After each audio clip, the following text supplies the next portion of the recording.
Good morning, good afternoon, and good evening, everyone, and welcome to Unlocking Gaming Superpowers. Create customer experiences that stick. My name is Colin Mahan, and I'm a director of programs at the Nasdaq Entrepreneurial Center. And for those of you who may not know, the Nasdaq Center is a nonprofit improving access and knowledge in entrepreneurship to advance economic progress for all. As you're going to see in the chat in just a moment, the Nasdaq Center provides programs, resources, and exceptional mentorship to help entrepreneurs fuel prosperity, no matter where their journey begins. Be sure to check out those links and resources shared in the chat. Now we're going to launch a few polls to take a step back and take a temperature gauge on how all of you are doing today. We use this information to guide the programs we provide for this global community of entrepreneurs. Also, as we're filling out these polls, if there's specific topics or challenges you'd like us to create resources for, feel free to share them in the chat.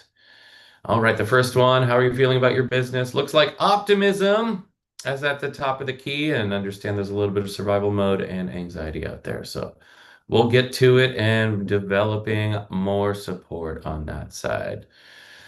Couple more housekeeping notes before we get started. First, let us know where you're dialing in from by dropping it into the chat. We'd love to see where everyone's joining us for our time together today.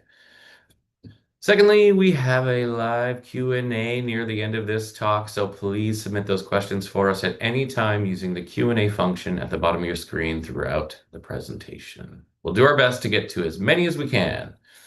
All right, let's see. Where are we dialing in from?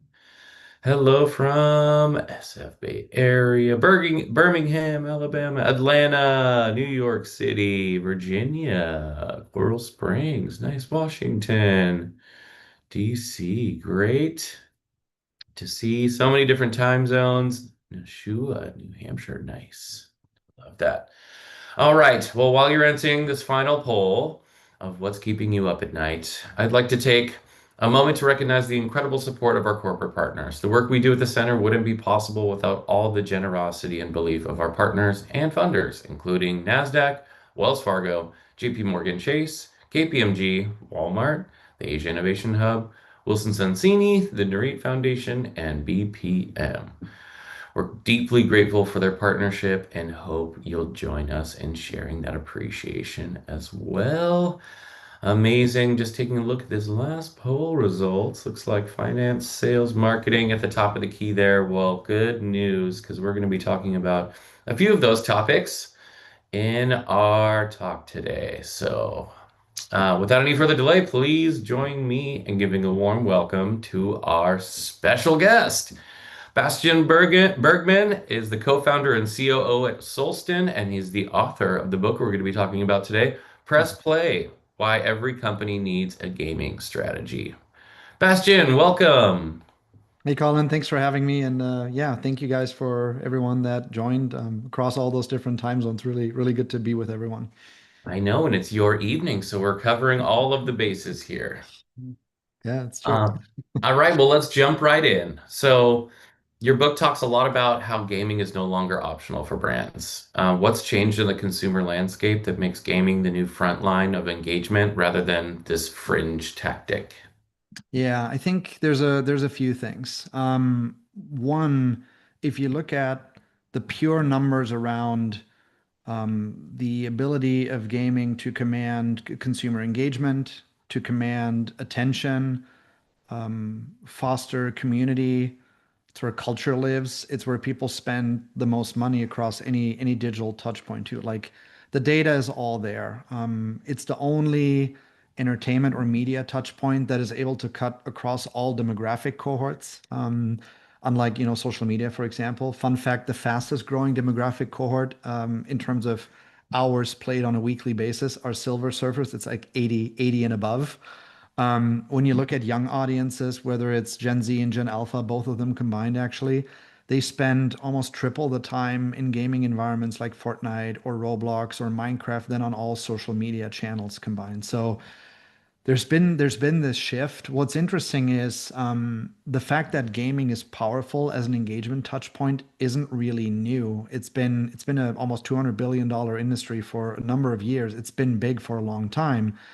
And I kind of like to call it this gorilla hiding in plain sight. And what's really shifted during COVID and coming out of COVID is just people's awareness that the numbers that we just spoke about, that we learned about, that those are real and they're not, they're here to stay. It wasn't some fluke, and that all of that is legitimate. And once you start stripping away some of the stereotypes and misconceptions that people still have about gaming, and you really get to the power of it and how it's applicable to pretty much any consumer demographic out there, that's when typically the penny for brands starts to fall pretty quickly. Yeah. And speaking of penny for brands, many companies are still treating gaming as a sponsorship or like a Mhm. product placement channel. What does a true gaming strategy look like in contrast? And why is that distinction so important? Yeah, I think it's with any sort of strategy. If you're doing one-off things, that's not really a strategy. If you're just doing a campaign here or a campaign there, think of it this way. If you were to just do a product placement in a random game, or if you were to build like one random game, a quick one, could be something really simple. That's almost equivalent or, akin to saying, let's do a social media post and see how it goes. Then you get the first engagements like, well, five people liked it. I guess social media isn't for us. Like that would be the equivalent. So what an actual gaming strategy really looks like, or let's say what the end goal of it is, if it's a proper strategy, it becomes a big puzzle piece and a cornerstone of how you holistically think about engaging consumers, if we're talking about that part. So how does it live next to maybe your social media efforts, maybe your, offline world, physical events, or, strategies that you have, touch points that you have. Gaming needs to sit next to that, and rather than treating it as an on and off campaign style channel, MasterCard said it really well. They're thinking of it as always on. It's a 365 days a year, 24/7 thing that they're doing. It's a channel that they're actively in, and that's how they're thinking about it. So I think that's how you start to move towards a proper strategy. I'm happy to talk about some of the components and foundation and what you have to do to make sure that you're setting yourself up for success too. Awesome. Well, we'll get to those, but you mentioned MasterCard. You've also interviewed brands like Chipotle, to Burberry. What are the most forward-thinking companies, or what do the most forward-thinking companies get right about using gaming to build lasting Yeah. customer relationships? Yeah, that's a great question. A lot of the examples that I have in my book, and you mentioned Chipotle, you mentioned Burberry, Peloton is a great example, BMW is, but even more social impact type companies like First Inspires, the STEM company who organize physical robotics events to let students learn about STEM technology and robotics, they pivoted hardcore into gaming. And I think what all of these examples at the end of the day have in common is a few things. One, they understand that the stereotype that typically is attached to gaming or what you would consider as a gamer is completely outdated. We typically have this image in our heads around, well, games are for I don't know, the 18-year-old dudes in their basement with neon lights in the background. They have a Monster Energy can in their hand and they're playing some shooter game. Like those people exist, absolutely. Don't get me wrong, but it's an absolute minority of the global gaming population when you compare it. And the reality is now we're approaching almost 3.5 billion people that play video games almost daily globally. 84% of all internet users play games. So it's your average consumer, your general consumer plays games way more than you think and spends way more time on that touch point. So I think the first thing they get right is they are able to move beyond those stereotypes and the misconceptions and really understand that this is a medium that applies for everyone or applies to everyone across all the different cohorts of consumers. The second thing that they do is that they get right is they are very specific in investing upfront in understanding two things really deeply. One, who is our actual target audience that we're trying to engage through this medium called gaming? So moving beyond superficial demographic data, even some behavioral data, because none of that actually tells you a whole lot about who people really are and what their innate drivers, desires, and needs are. So really investing in ideally psychographic backed research, really deeply understanding the humanity of the audience that you're trying to reach so that you can engage them actually effectively and give them a lot of value. And the second thing they understand really deeply is themselves. Who are we as a brand and what are our brand values and what do we really stand for? And that's one of the most crucial points is you have to make those two ends meet in order to be able to show up authentically in those gaming environments. Because if you do not do that, if you show up inauthentically, people sniff that out right away, and that's you're setting yourself up for failure immediately. So those two are definite staples and foundations of that unites all of these companies of what they do really well. They get the foundation and the starting point right. Awesome. And we just had a question come in the chat. Do those numbers include mobile games like Candy Crush? And I'm guessing based on your Silver Surfer Yeah. quote that yes. Yeah, I was talking about, and that's a really good question, but yeah, the numbers I was referencing is holistic. So 3.5 billion people, that includes mobile, PC, console, that's gaming at large. And what you're actually alluding to with that question is a really important point because gaming started to become mainstream through mobile because it's the device and the sheer accessibility through the device democratized that medium, that entertainment platform, versus previously if you needed a gaming PC and you had to invest in all the hardware or you had to buy a console. Like I started with console gaming. That was my entry point as a kid.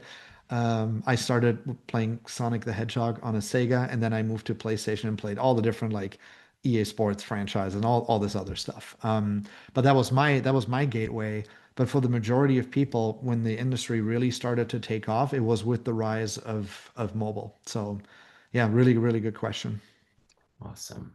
Um, Speaking of all those hours spent on Sega that I did as well, my friend, you highlight that people spend over a third of their gaming time not playing the game Mhm. itself. What does that tell us about the potential of games as brand building environments? Yeah, I think there's this saying out there that this gives a brand the ability to make your brand playable and actually immersive and let people really experience and engage with your brand. So when you think of environments like Fortnite or like Roblox, and obviously not every game is suited to other activities other than playing the game. So that refers to people are hanging out with friends, they're chatting, maybe they're even shopping, they're socializing, there's some banter, there's all this other stuff. Gen Alpha and to an extent Gen Z, that this skews definitely more towards younger audiences. They'll make dates to hang out with their friends on Roblox, and they'll be literally in the same room, and they'll log in from different machines to hang out together in the virtual environment. It's like you're in the same room. But that's the behaviors, those are the patterns that we're starting to see. And I think what this means for brands specifically, you have a massive opportunity, one, to create a part of that experience that you get to shape from the ground up. And that's one of the fundamental advantages if you really think about, well, let's maybe build a gaming experience on Roblox, or let's build it on Fortnite, or let's build our own video game from scratch. You get to shape that touch point and that experience to what you want it to be and what you uniquely as a company want to represent. You can't do that on social media. Your Facebook feed is your Facebook feed. Your Instagram feed is your Instagram feed. Like Instagram doesn't give Unilever the opportunity to go, yeah, sure. If you want to white label this and make it look completely Unilever, like we're fine with it. You're taking what you're getting. So you have a huge advantage and a huge opportunity there by really shaping that entire touch point and that experience. And then the second thing, it allows you to embed yourself in a lot of different parts of a consumer's life that are far beyond the transactional. I'm giving you an ad. I'm trying to convert you. Please make a purchase. You're becoming part of the conversation. You're becoming part of them socializing, the culture, which what that means for brand awareness and also loyalty and continuous engagement. That's one of the hardest challenges that any company has right now when they're trying to engage consumers is cutting through the noise. Mm. It's just so hard to stand out with anything that you're trying to do because the most finite resource that's out there is a consumer's attention. And that pie is not going to get exponentially bigger. Yeah, sure, AI will tell us that all of a sudden none of us have to work anymore, maybe. But even then, we still have families, we have social relationships. We maybe go to the gym, maybe we go to the forests or go on walks. We still have to sleep, we still have to eat, we have to do all these things. So our available pie for entertainment or all these other things, that attention is finite to an extent. So what you can do as a company is if you can't enlarge the pie, you have to enlarge the slice of the pie that you're getting. So you have to stand on. Gaming's a really good way to do that if you understand how to show up in those places. And then especially because you're there for the continuous engagement rather than, oh, I showed you an ad, hopefully you saw it, and then betting on what in 3 weeks they're going to recall that they saw this thing from me. It's like, no, they're actually in this environment where they're spending 16 hours a week anyway, and they can always come back to me, and I'm a consistent part of their daily lives and their habits, so to speak. And I feel like if you get just me personally to interact with either your website or something that isn't just a buy now button, I'll just remember it, right? Like I think it's Yep. like more of a your brain like releases some sort of like dopamine when you or actually have to like do something other than like click buy and enter your Yeah. credit card information. And when you're hitting on a really important point, Colin, because I always get the question, well, why are games so effective at engaging consumers? And it has to do with play. So when you really peel it back, there's nothing from an evolutionary perspective that's more fundamentally human than play. If you've ever, I have a 6.5-year-old and a 2-year-old. If you've ever observed toddlers learn about the world, it's through unstructured play. If you look at all the research around adults and adult brains and how we as adults learn the best and rewire our brains, it's through play. And that's effectively what video games are. They're just a digital manifestation of play. And that's why they're so effective because the way they work, it's fundamentally human in their ability to connect to how our brains are wired and engage us. And that's why, to your exact point, all the things around, memory, attention, recalling information is just that much more effective because you're exposed to it when you're in a state of play, which your brain is just a lot more open to receiving information and then storing them really effectively. Mm. And in your book, Press Play, you outline several on-ramps for brands, from low-risk partnerships to full-scale game development. What are some of the most effective ways for resource-constrained startups or small businesses like the ones in our community to enter the space strategically? Yeah. So, we talked about mobile games a little bit. So if it's really about how are we absolutely resource efficient to get something like this off the ground, one is I would look for existing games that already exist through which you could engage and reach the audience that you're trying to engage with.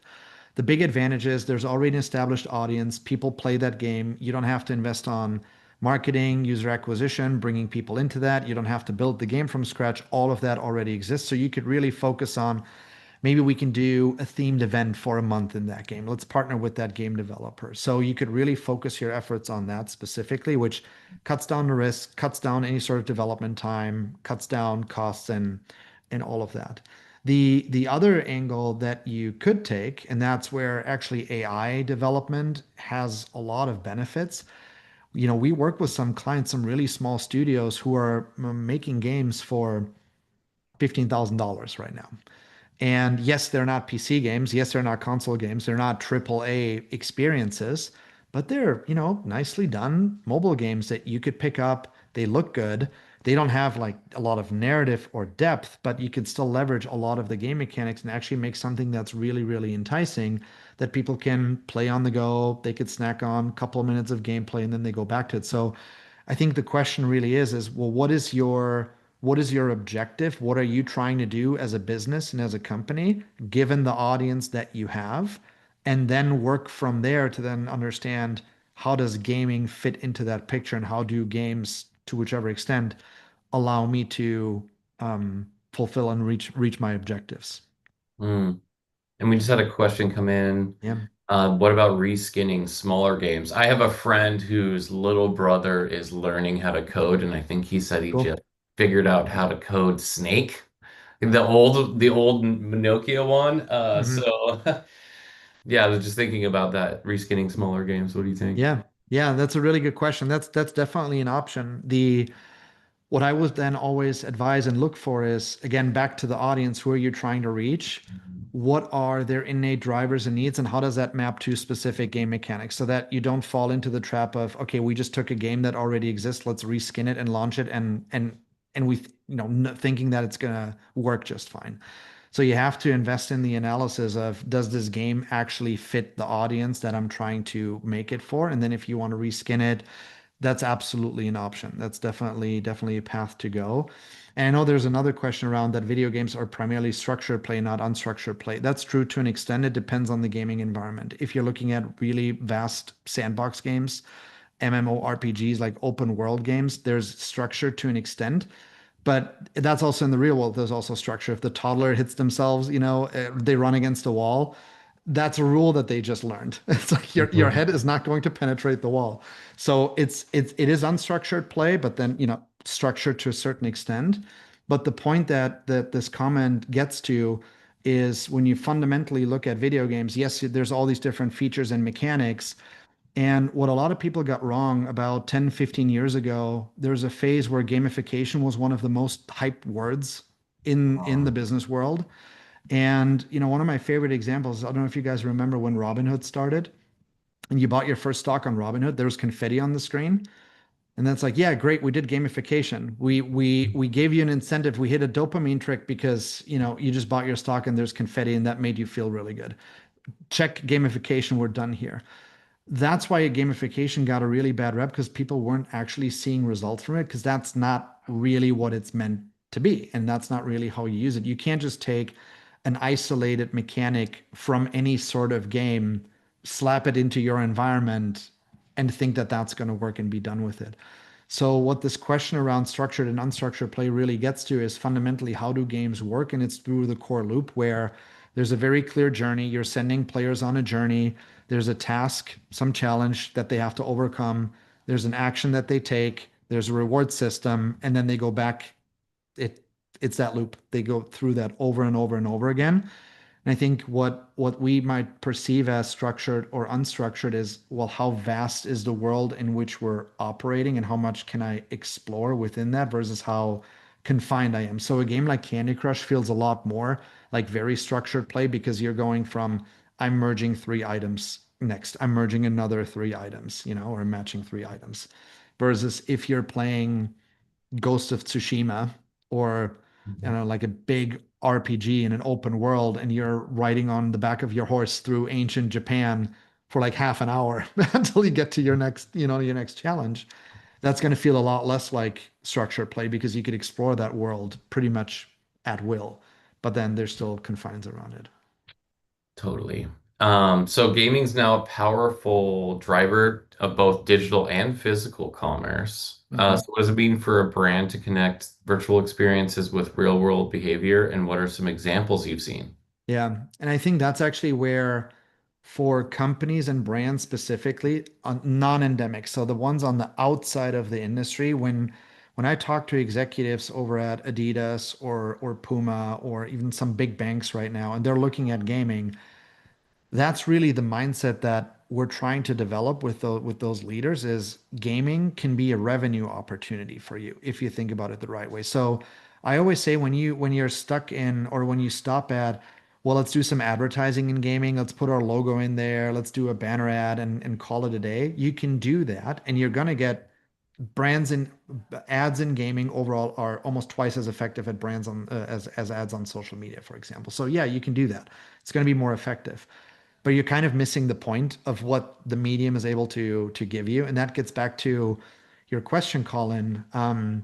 This ability to connect digital to physical, that's almost like the holy grail. And one of the statistics that's so important is when you look at there's an 86% conversion rate from virtual to physical. So people that have bought 86% of consumers that have bought a virtual item inside of a video game actually move towards buying the corresponding physical item in the real world too. And that's extremely powerful. So if you can start to connect those two worlds, and Adidas is a really good example. Adidas has done a lot of different things from integrations within Fortnite, launching own collections that are limited items within a game. You get it. You can then buy the corresponding physical one, and they'll ship that to your home, and you have like the unique pair of sneakers. Pudgy Penguins, actually, yes, is absolutely. Mythical Games is one of our customers, and they're an example in the book with the work that they did on their game Blancos with Burberry. And yeah, absolutely, Pudgy Penguins is a great example. So these things are starting to happen a lot more.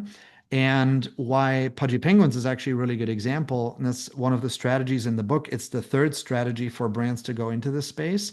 Whether you're leveraging the existing game or you're building a new one, blockchain technology for this particular use case is really, really helpful because it allows you to bridge digital and physical environment more easily through ownership. You have an aftermarket sales, all this stuff.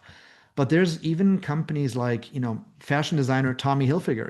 I interviewed him for the book because they're building a game together with a developer called Fashionverse, which is really integrating real e-commerce, like shopping, into a mobile game. And it's almost like now when you look at how the game is morphed, it's like you're playing an e-commerce site almost. Like it is a full-fledged e-commerce store Mm. disguised as a video game, and you can go through different actions. So there's this whole journey of it's almost like a social media game. You could be like a makeup artist and dress other people up, and like the community rates the outfits that you pick, and you could design different things, and then you get the clothes from Michael Kors in the game, the latest collection. But then you can buy all of those different items too, and they get shipped to your doorstep like in a couple of days. So this is starting to happen. It's still early stage, but to me, that is one of the biggest opportunities where Adidas did two things really well. Back to the business model conversation, it's a revenue opportunity. They now have an entire business unit within Adidas that they built within the last 4 years from scratch that's focused entirely on virtual goods that is has a profit margin of 40%. It has its own P&L, and it's a significant revenue driver, and it's from sales of virtual goods only. And now they're starting to really connect that to the physical environment too. And it's just some statistics like my favorite soccer team is Borussia Dortmund. That's close where I'm from in Germany originally. Like in an average season, they'll sell about 500,000 jerseys, like of their new jersey across the entire year.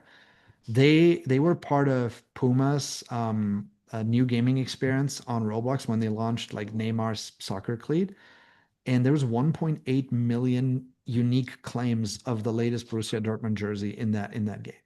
So now, if you had the connection to the physical world and you could start to enable these people, would everyone buy it? No, but the statistics tell us that close to 86% would convert and actually buy the physical jersey, which is a lot more than the 500,000 that they tend to sell on an annualized basis. Yeah, it's double. It's crazy. Yep.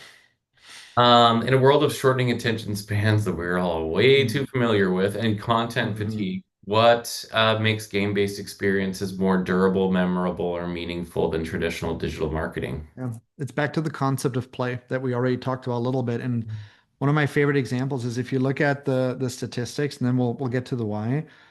Your average social media post gets about 1.3 seconds of engagement.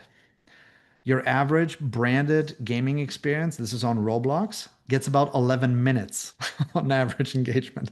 So if you just compare those two, it's like it's night and day. And what makes games that much more effective in terms of fighting for attention and being able to keep it, it's the level of immersion through play.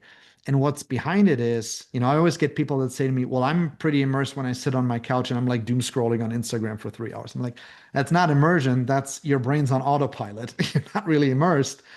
The difference between, for example, social media and gaming is a bi-directional activity. It's action, reaction. It doesn't work if you are not part of the experience. Social media works even if you're not actively participating in the experience. Like just swiping is not really an active participation. So again, your brain goes on autopilot. So social media predominantly is a one directional activity, which is a lot less effective in terms of immersing you and actually giving you a lot of value as a consumer too, which then you see reflected in the actual engagement numbers between those two different channels. Mm.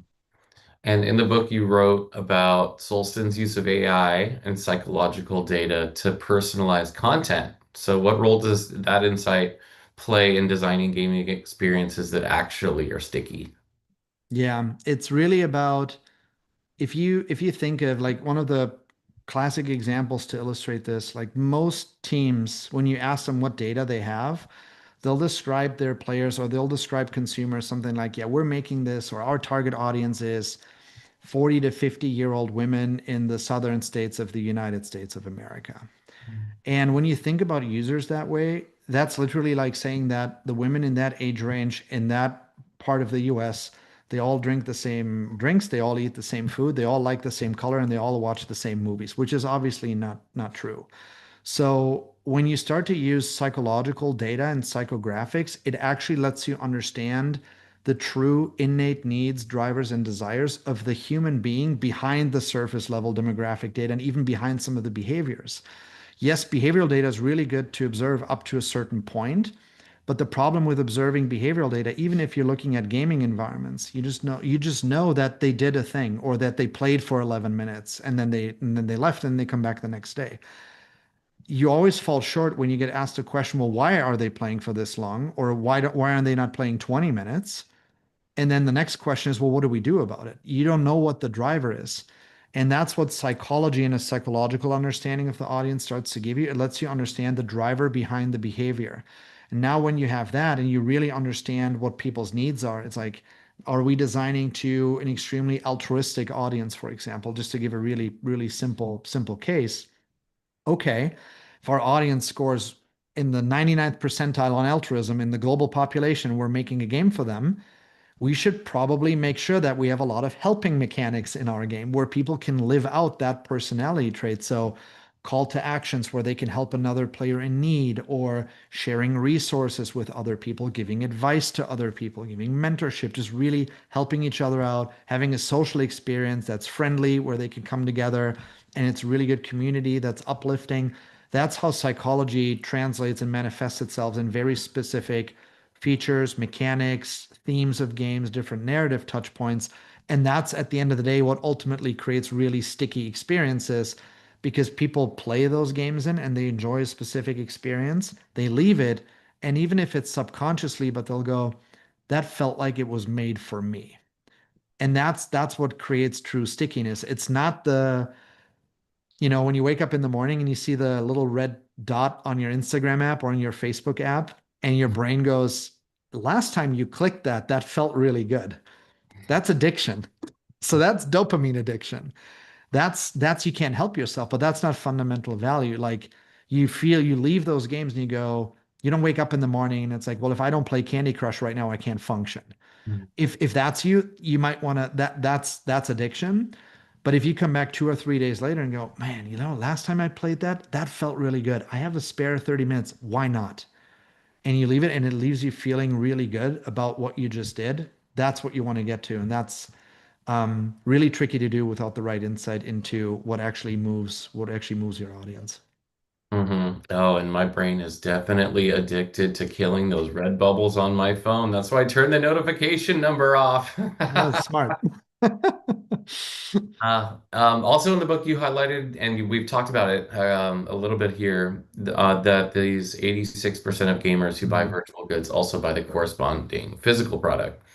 What does that signal about consumers' identities these days, and how should brands be thinking about loyalty and value? Yeah, I think that's exactly the point.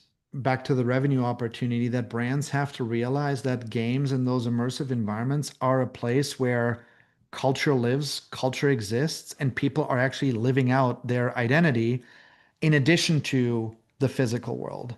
So you don't have to limit yourself to the confines of, well, if we're selling clothing or if we're selling shoes or whatever it may be, that you can only do that in the physical world, because you can do that just as much in the digital world. And for a lot of consumers, those worlds are intertwined or they coexist and they have a reason to exist in their own right. So really taking the digital space with those gaming environments seriously as a place where culture lives, people socialize, identity takes shape, identity is formed, and people live out their aspirational identity, their real identity, what they maybe can't even do in their real life. So it opens up whole new pathways.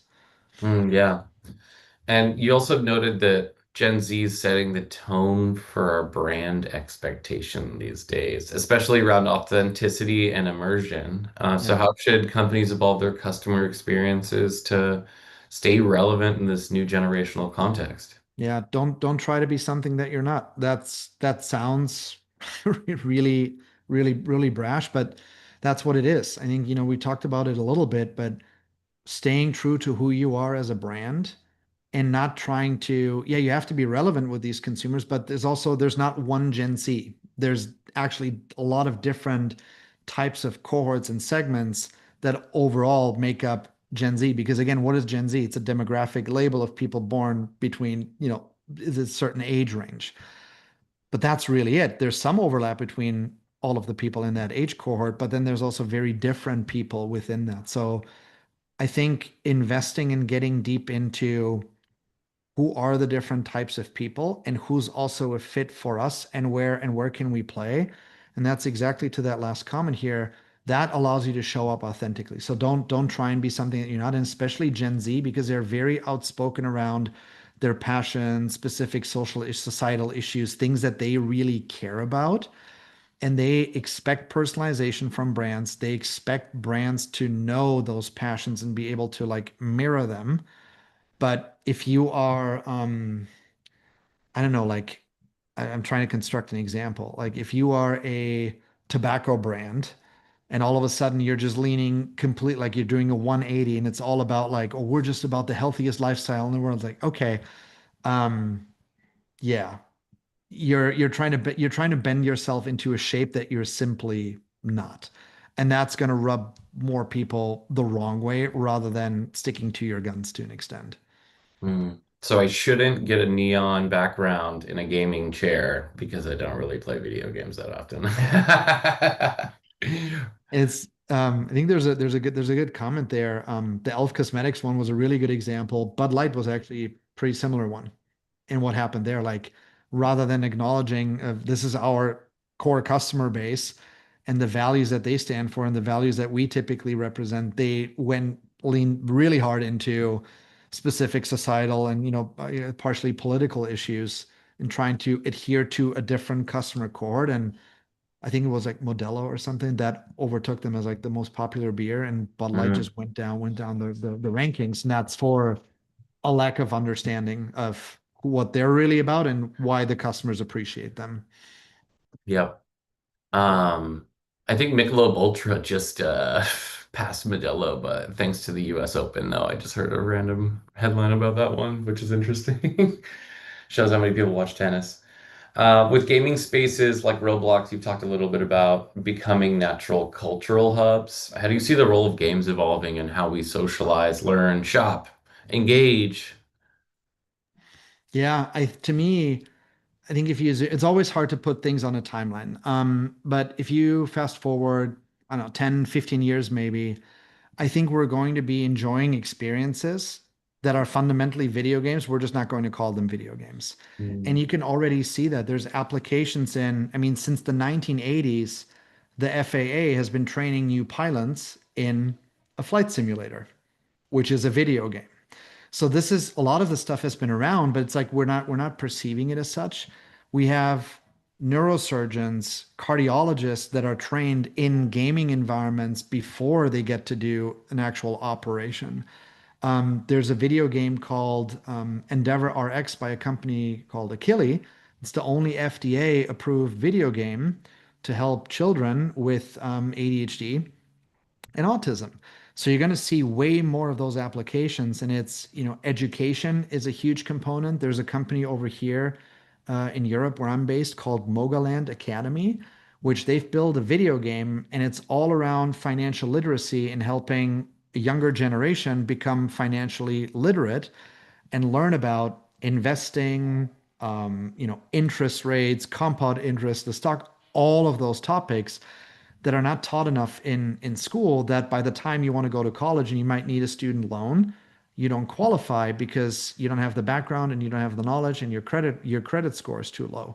So there's all these ways where through gamified environments and games, people can now learn about these topics, elevate their credit score, and all of a sudden they become eligible for student loans to finance their studies, which previously they weren't. So To me, gaming, if you zoom out and you don't look at games as an isolated form, an isolated piece of entertainment or content, you look at it as a medium and as a platform, you're going to see proliferation of that medium into all sorts of other areas. And one of the best examples where this is happening already today is Duolingo. Because if you looked at the Duolingo app 5 years ago, it felt like what you would call a mobile app to learn a language. If you open Duolingo now, it literally looks like some of the best in class mobile games that have been built. And it just happens to be that you get to learn languages through playing the game. It's totally a game now. And Mhm. just a few weeks ago, they actually acquired another gaming studio over in the UK that had a game that they're now repurposing, that they bought the game outright, they bought the team, and they're going to use that to teach people through Duolingo and this new game about learning instruments.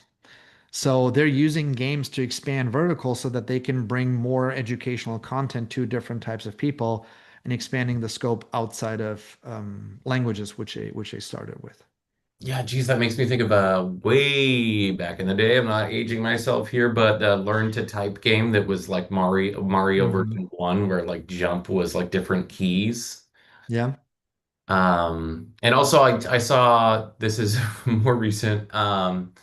It was like an IT training that was an escape room. And in Mhm. order to like get out of the virtual room, you had to like know Yeah. these things based on the quiz.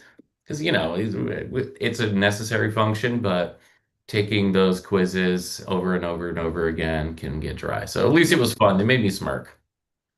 And that's a great example. There's a company in Argentina called TGA Company, and their focus is making games for employees. They work with McDonald's, and McDonald's in Latin America has mobile games that they use for their employees to retrain, reskill, upskill, compliance management. So rather than having people take hundreds of questions and questionnaires where by the time you get to question five, you don't know what you answered on question two, it's such poor information storage and recovery and doesn't go into your long-term memory. They're doing that through video gaming and having people play games to absorb all these different informations and reskill them and upskill them, and it's working really, really effectively. Oh, yeah. Alrighty, well, we're getting close to Q&A, but a couple more questions for you, Bastian. You're doing great. Yeah. So there's often fear from leadership or potentially uncertainty from folks on this call about gaming being too niche or too risky. So Hmm. what would you say to the founders who are still on the fence about investing in this strategy and looking at it? Yeah. I mean, the numbers kind of speak for themselves. Like too niche, 3.5 billion people. That's almost 80% of the folks that have a smartphone on the planet. So it's anything but niche. And what's interesting is when you look at about 20 to 25 years ago in that range, when you looked at where attention went and where global advertising dollars went, and then we'll do the comparison to today. Back in the day, newspapers at that time had about 7% of the attention, consumer attention, and they got about 19 to 20% of the global advertising spend. Social media had well into the double digits in engagement and attention and had like 3% of the global advertising spend. And you look to today, and gaming has surpassed social media in terms of attention and engagement, yet gaming gets just under 5% of the entire global advertising spend, which is like $750 billion dollars or something like that. And it's like 730, it's like 730 billion go to everything else. So I just think that's a really good example where now is the time to really look into this space because you're to an extent still an early mover. You still have time to figure this out. But the risk is if you wait for too long, because it's always the advertising spend is always going to catch up. It's always going to go where engagement and attention goes ultimately. And once those floodgates open, then there's no stopping it. And a lot of times those shifts, they're permanent. They last decades. I mean, social media now, 20, 25 years into it, we're starting to see attention, and you probably have seen the Financial Times article that came out across different groups, social media attention and engagement starting to taper off. So Hmm. now when that's happening, you can start to watch advertising dollars. They're going to go, where is it a more effective medium? Where can we deploy this capital more effectively? And once people fully wake up to gaming's the place to be, that shift's going to happen in no time. So I would say now's the time to figure it out. Now's the time to really get your hands dirty and learn and get into this space and start small. You don't have to start big. Like I would never, for someone that starts out on this journey, don't try and build a game from scratch right away. Don't hire an entire team. Get a partner. Get people that have done this before. Partner with an existing game. Maybe get one and reskin it if it fits for your audience. But start small, do a low lift, learn, make learning and iterating the biggest goal of that first initiative, and then scale up from what you've learned and what works for your company and your product and your services and your audience that you're trying to reach with that. So that would be my biggest advice. Amazing. Well, you covered the last question pretty much in that answer. So we'll shift to Q&A, but thanks for the Cliff Notes version of your book. And I am reading it on Audible, but I'm not done. But it's been great so far, so I'm learning a lot of great Thank you. stuff. So for those of you on the call, check it out. We'll drop the link for it. But we've got some great questions in here for you, Bastian. So I'm just going to roll along. We'll do the lightning round. Cool. I'm wondering what this would look like in my business, focusing on bridging communication gaps between providers and chronic migraine patients. Mm, My mind is yeah, buzzing, but not really sure. yeah. That's a really, really good question. So one of the things there, when you look at therapy, for example, or in this case, like chronic migraine, what games are really good at, especially in conjunction with if we're leveraging psychological data to understand how to design that journey, um, behavioral adherence in the medical context is one of the biggest topics that a lot of providers are struggling with because that's a big burden on the medical system is people just not adhering to their treatment plan and then they relapse and they come back. So there's ways where if you had rather than like here's your schedule or I'm sending you an email notification like hey do this thing, if you could let people learn about the treatment journey that they're going on, about the patient journey through gameplay, and basically weave behavioral adherence and the treatment plan into that environment. And it's like their way of engaging rather than with like a, I don't know, a dashboard or a patient portal where it's like, here's your checklist for today. If that's done through immersion, Hmm, that could be really effective. awesome. Another question here, and you're in Europe, so I love this. Compared to Asian and European countries, they're not as individualistic like the US. Do you see American companies marketing towards the individual or communities in their campaigns more common? Yeah, it's definitely true in broad strokes. The distinction that I would show is, yes, on average, the US as a totality culturally is a little more individualistic, but that doesn't mean that every single American is more individualistic. And there's a lot that actually are higher on community and they want to collaborate and it's about, the social norms. So again, I think it's about peeling the layers back. But yeah, by and large, the cultural stereotype, so to speak, that was depicted there, by and large stands true, and we see that. And that doesn't mean that the marketing is effective, though. So that's back to the nuanced comment. It's really about if we say, "Hey, we're marketing this to Americans," you might as well not even get started because there's a lot of different types of Americans, just like there's a lot of different types of Europeans. And it's really about what are those pockets, what makes them distinctly the people that they are, and then how do we best speak to that? And sometimes it's around marketing to individualism, sometimes it's around marketing to community, sometimes it's around altruism. It could be a million other things. And investing and Oh, understanding that is really important. totally. Let's see. Somebody is asking thoughts around gamification for education, say for a learning platform. Gamification for a learning platform. I'm looking at the Q&A. Uh, Anonymous attendee. eh. Maybe that dropped. Okay. Gamification for learning environments. Yeah, I mean Duolingo is a great example. So I'm all for it. In all ages too, even for kids. So my oldest is 6.5. She There's no social media, there's no phone. That's going to be years until she gets access to that. But we got her a Nintendo Switch and she plays sometimes. Super Mario Kart. Some of her the content in her school is gamified a little bit and it's immersive environments. So I think it's with all good things like red wine, like dark chocolate, everything in moderation. The same is true for games too. Would I advise to completely flip the whole classroom experience and go to just screens and just games? No, absolutely not. It's the mix of it all that makes it really powerful.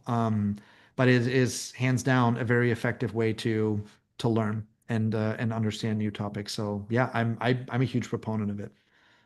Great. Yeah, and if they're on Roblox anyways, might as well make it look like it, Exactly. right? Let's see. How does a small business person just starting out put some of this to work? Any suggestions for like a step one? Yeah. It depends on your business. It depends a little bit on your business. If I were to give generic advice around this, I would do two things. The first one that I would do, maybe we can drop the link in the comments. I would go to elaris.new. So elaris.new,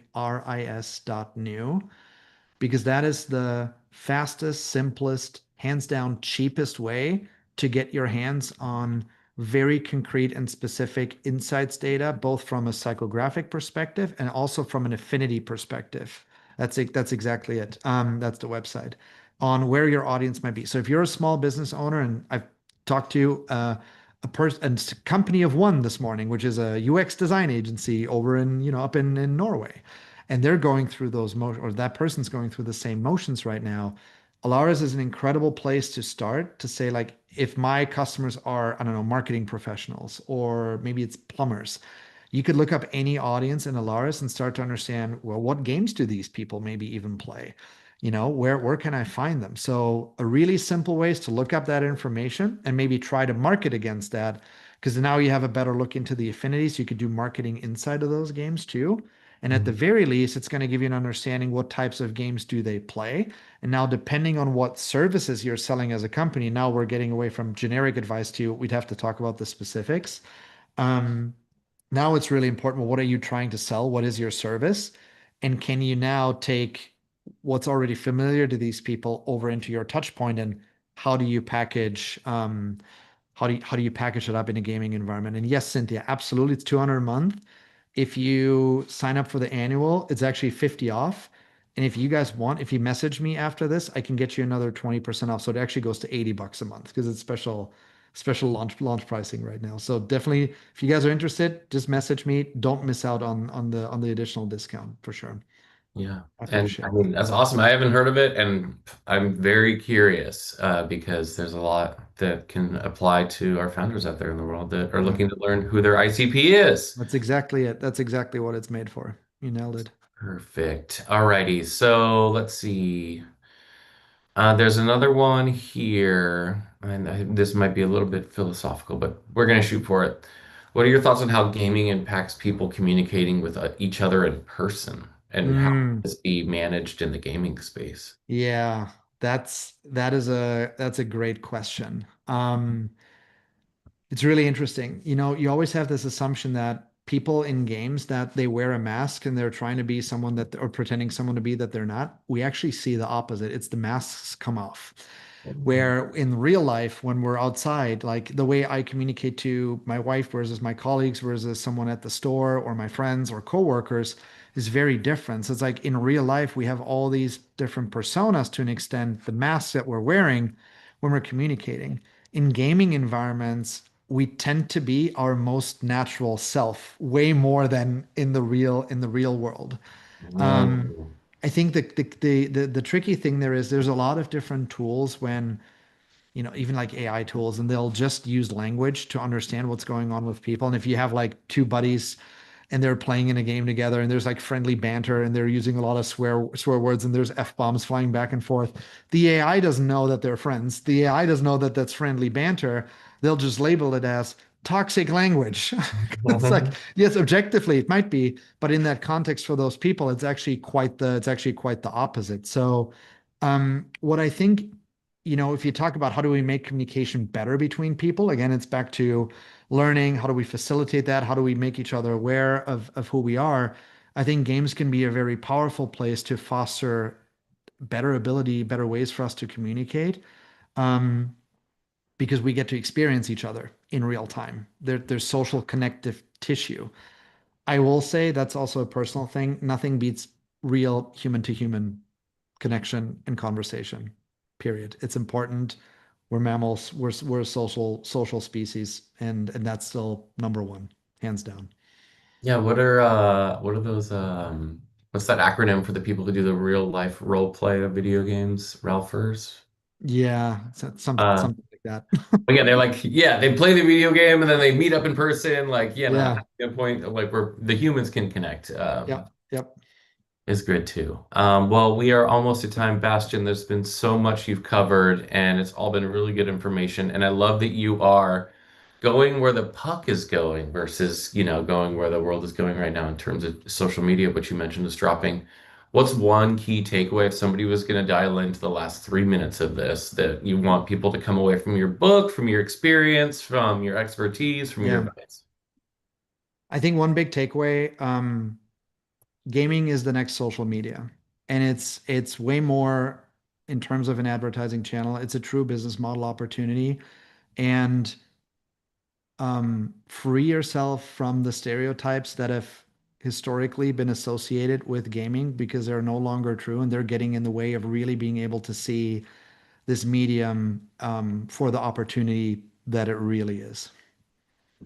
Well, what a great way to end it. And we'll catch up, I'm sure, in no time at all, and see if you're right. But based on the numbers you've already covered, I think you are. So, Bastian, thank you so much for joining us today, sharing your insights, and setting such a great overview.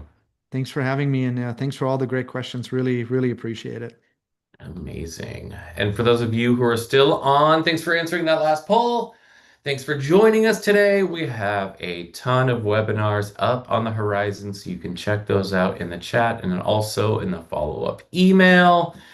We appreciate you joining us, and we look forward to welcoming you all back online with us soon. Have a good one, everyone.